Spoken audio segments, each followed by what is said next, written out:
Hello good morning. Hello every one. இன்னைக்கு ஒரு முக்கியமான இன்ஃபர்மேஷன் அப்டேட்டு தான். ஸ்டெகனோகிராஃபி.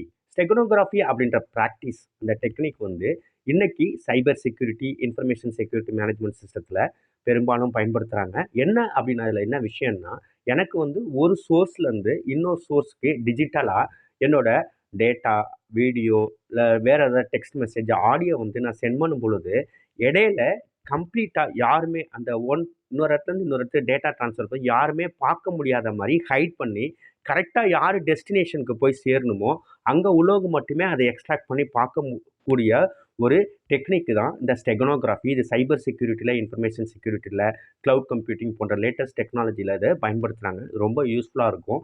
சரிங்களா இந்த டெக்னிக்கு.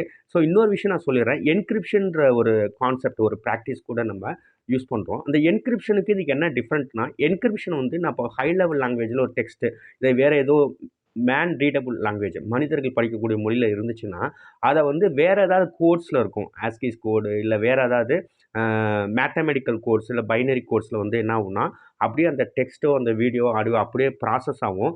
வேறு யாராவது இடையில எனக்கு இன்னொரு இடத்துலேருந்து இன்னொரு இடத்துக்கு போகும்போது இடையில ஹேக் பண்ணி இன்னொருத்தங்க அடுத்த சோர்ஸுக்கு இடையில பார்க்குறாங்க அப்படின்னா, என்கிரிப்ஷன் வந்து புரியாத மொழியில் இருக்கும். சரிங்களா? அது டீக்ரிப்ஷன் ஆனால் தான் மறுபடியும் பார்க்க முடியும்.